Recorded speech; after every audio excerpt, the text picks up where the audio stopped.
Welcome to Palash sir YouTube coaching care চ্যানেলে তোমাদের সবাইকে স্বাগতম জানাই। আশা করি তোমরা সকলে ভালো আছো। দেখো মাই ডিয়ার স্টুডেন্ট, যারা ক্লাস 9-10 পড়ছো বিশেষ করে তাদের জন্য বলি, দেখো তোমাদের যে বেসিক গ্রামার, সেই বেসিক গ্রামারগুলো একটু দুর্বল থাকে, তাহলে বিশেষ করে ভয়েস ন্যারেশন ডিগ্রি এগুলো করার ক্ষেত্রে কিন্তু তোমাদের অনেক কিছু অসুবিধা হবে।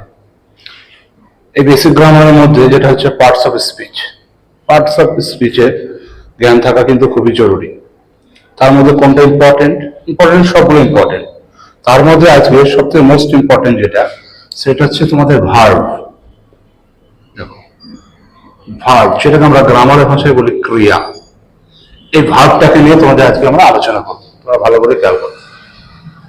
ভার্ব কি বুঝতে হবে এটাকে। দেখো ভার্ব কথার অর্থ কাজ, শর্টকাটে বুঝতে হবে, আমরা গ্রামার ভাষায় যাবো না, আমরা শর্টকাটে বুঝবো। ভার্ব কথার অর্থ কাজ, যে শব্দ কোনো কাজ বোঝায়। যেমন ফ্যানটি ঘুরছে, এখানে কাজ হচ্ছে ঘোরাটা। আমরা পড়ছি, এখানে কাজ হচ্ছে পড়াটা। বাচ্চারা মাঠে ফুটবল খেলছে, এখানে হচ্ছে খেলাটা। তাহলে এটা হচ্ছে কাজ, খেলাটা হচ্ছে কাজ। আমরা পড়ি, পড়াটা হচ্ছে কাজ। তাহলে যেটাই কাজ সেটাকে বলা হচ্ছে তোমার ভার্ব।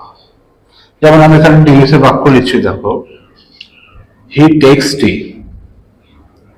সে চা খায়। তাহলে এখানে টিটা হচ্ছে তোমার ভার্ব। এটা কিন্তু আমাদের অবশ্যই মনে রাখতে হবে। এই ভার্বের তিনটে রূপ হয়। একটা রূপকে বলা হয় প্রেজেন্ট রূপ, একটাকে বলা হচ্ছে তোমার পাস্ট রূপ, আর একটা হচ্ছে তোমার পাস্ট পার্টিসিপল। তোমাদের কিন্তু অবশ্যই মনে রাখতে হবে যে ভার্বের যে তিনটে রূপ, প্রেজেন্ট রূপ, পাস্ট, আর একটা হচ্ছে পাস্ট পার্টিসিপল। যেমন ধরো আমি একটা লিখছি এখানে অ্যারাইজ, ARISE, অ্যারাইজ। অ্যারাইজ মানে কি ওঠা। এটার পাস্ট হচ্ছে অ্যারোজ, AROS, অ্যারোজ। আর এটা পাস্ট পার্টিসিপল কি হচ্ছে অ্যারাইজেন। হ্যাঁ, তোমাদের বিভিন্ন যে গ্রামার বইগুলো তোমরা পড়ো, হ্যাঁ, মাস্টার প্রিন্স বুক আছে, সেখানে তোমরা ভার্ব চ্যাপ্টারে এগুলো পেয়ে যাবে, দেখবে মনে রাখবে। আর এই ভার্বটাকে শর্টকাটে অ্যারাইজটাকে আমরা বলি V1, অ্যারাইজটাকে বলি V2, অ্যারাইজেনটাকে বলি V3। এটা মনে রাখার জন্য। আর একটা বিষয় কি, আমি বোর্ডটা মুছে দিচ্ছি, এটা কিন্তু আমাদের অবশ্যই খেয়াল রাখতে হবে। আর একটা যেটা ভার্বের মূল বিষয়, যেটা আলোচনা, ভার্ব কয় প্রকার ও কি কি। দেখো ভার্ব মূলত যেটা আমাদের দুই প্রকার। একটাকে বলা হচ্ছে প্রিন্সিপাল ভার্ব। একটা কি ভার্ব বলা হচ্ছে? Principal verb. আর একটা হচ্ছে অক্সিলারি ভার্ব। মনে রাখতে হবে তোমাদের, একটা প্রিন্সিপাল ভার্ব, একটা অক্সিলারি ভার্ব। প্রিন্সিপাল ভার্ব কোনগুলো? যে ভার্বগুলো নিজের অর্থ নিয়ে প্রকাশ করতে পারে, সেটা হচ্ছে প্রিন্সিপাল ভার্ব, কারো সাহায্য লাগবে না। যেমন আমি বললাম রূপা টেক্স, যেটা আগে একটা দেখো, রূপা টেক্স টি। রূপা কি করে? রূপা চা খায়। দেখো এখানে যে টেক্স, টেক্স মানে খাওয়া, মানে চা খাচ্ছে, এখানে চা নেওয়া যেটা বোঝাচ্ছে। এই ভাবটা দেখো মানেটা কিন্তু বোঝাচ্ছে যে রূপা চা নেয় বা চা খায়। তো খাওয়া বা নেওয়া এই মানেটা কিন্তু আসছে। তাহলে এই যে টেক্স, যে ভাবটা পাচ্ছি, এই ভাবটা হচ্ছে আমার প্রিন্সিপাল ভার্ব, অর্থাৎ মেন ভার্ব। আর অক্সিলারি ভার্ব কোনগুলো? অক্সিলারি ভার্ব হচ্ছে সেই ভার্বগুলো, যে ভার্বগুলো মেন ভার্বের আগে বসে অর্থ প্রকাশে সাহায্য করবে, কিন্তু নিজে সেরকম অর্থ প্রকাশ আনতে পারবে না, সেগুলোকে বলে অক্সিলারি। যেমন ধর আমি বললাম সাহিল ইজ প্লেইং ক্রিকেট। ভালো করে বুঝো, সাইন কি করছে? সাইন ক্রিকেট খেলছে, তা খেলছে মানে খেলা, তাহলে হচ্ছে প্লে।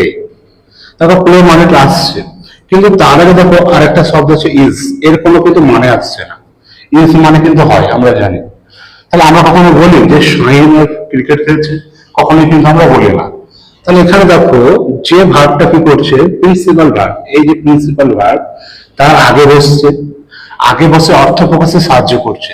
যেমন সাইন ইজ প্লেইং ক্রিকেট, মানে সাইন ফুট ক্রিকেট খেলছে। এই যে ক্রিকেট খেলছে, এই শব্দটা বলতে গেলে একটা নিয়ম হচ্ছে যে মেন ভার্বের সাথে আইএনজি হবে এবং তার আগে একটা প্রেজেন্টের হেল্পিং ভার্ব বসাতে হবে, হয় অ্যাম, ইজ, নলে আর, অ্যাকর্ডিং টু সাবজেক্ট। তাহলে এখানে অ্যাম এটার কিন্তু মানে আসছে না। তাহলে বুঝতে হবে অক্সিলারি ভার্ব কি করবে? প্রিন্সিপাল ভার্বের আগে বসবে, আগে বসে অর্থ প্রকাশে সাহায্য করবে, নিচে তেমন অর্থ প্রকাশ করতে পারবে না। যেমন আমি বললাম রহিম ওয়াজ ইটিং ম্যাঙ্গো, মানে রহিম কি করছিল? রহিম আম খাচ্ছিল।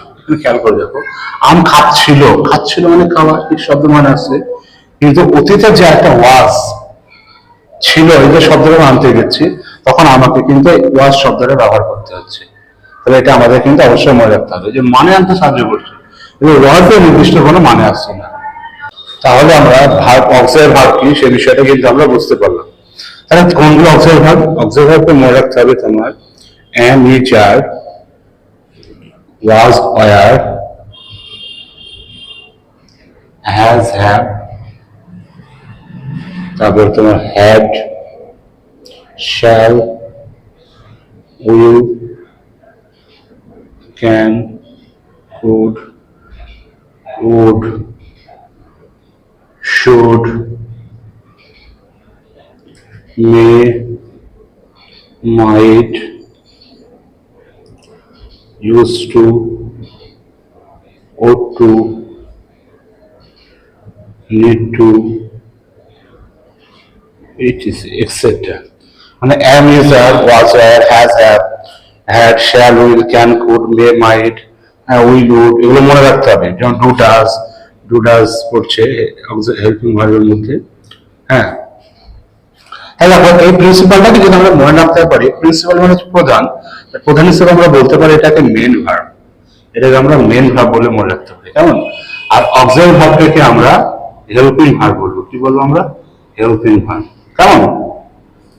আর একটা বিষয় দেখো, এগুলো তো আমরা সব নোট করে নেওয়া।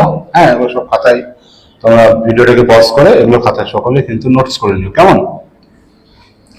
আর একটা বিষয় দেখো, আর একটা বিষয় তোমাদের মনে রাখতে হবে, যে বিষয়টা সেটা হচ্ছে অবজেক্ট দিক থেকে। দেখো, অবজেক্ট থাকা না থাকার দিক থেকে ভাগ কিন্তু দুই আছে। অবজেক্টের দিক থেকে, হ্যাঁ, অবজেক্ট থাকা না থাকার দিক থেকে মনে রাখতে হবে, অবজেক্ট থাকা না থাকার দিক থেকে ভার্ব, এটা তোমাকে সকলকে মনে রাখতে হবে। ওইটা একটা দেখো, প্রথমটাকে বলা হচ্ছে ট্রানজিটিভ ভার্ব। কি বলা হয়? ট্রানজিটিভ ভার্ব, মনে রাখতে হবে। অবজেক্ট থাকা না দিক থেকে ভার্ব দুই প্রকার, একটা হচ্ছে ট্রানজিটিভ ভার্ব, একটা হচ্ছে ইনট্রানজিটিভ ভার্ব। ট্রানজিটিভ আর ইনট্রানজিটিভ, এটা সেরকম কঠিন নয়, সহজ। ট্রানজিটিভ ভার্ব কি? যে ভার্বের অবজেক্ট থাকে। আর ইনট্রানজিটিভ হচ্ছে যে ভার্বের অবজেক্ট থাকে না, যে ভার্বের অবজেক্ট থাকে না, সেইটা হচ্ছে তোমার ইনট্রানজিটিভ ভার্ব। হ্যাঁ, যে সে আলাদা কোনো নয়। যেমন আমি এখানে বললাম, ধরো রাজু, তারপরে বললাম রাজু ইজ প্লেইং। দেখো, Raju is playing football. Raju কি করছে? রাজু ফুটবল খেলছে। তাহলে এখানে ভার্বকে, এখানে রাজুটা সাবজেক্ট, ইজ প্লেইংটা হচ্ছে ভার্ব। আর এখানে আমি দেখো, আমি বললাম রাজু ইজ প্লেইং, মানে রাজু খেলছে। এখানে রাজু সাবজেক্ট, ইজ প্লেইং হচ্ছে ভার্ব। এখানে খেয়াল করো ভালো করে তোমরা সকলে, দেখো রাজু খেলছে, তাই না? আচ্ছা, রাজু কি খেলছে? রাজু ফুটবল খেলছে, তাই না? এই যে ভার্বের যে অবজেক্ট, ভার্বকে প্রশ্ন করো কি খেলছে? ফুটবল খেলছে। তাহলে এখানে আমরা অবজেক্ট পেয়ে যাচ্ছি। তাহলে এই যে ভার্ব প্লেইং, এখানে ইজ প্লেইং যেটা, এটা হচ্ছে ট্রানজিটিভ ভার্ব। কিন্তু এখানে দেখো রাজু খেলছে।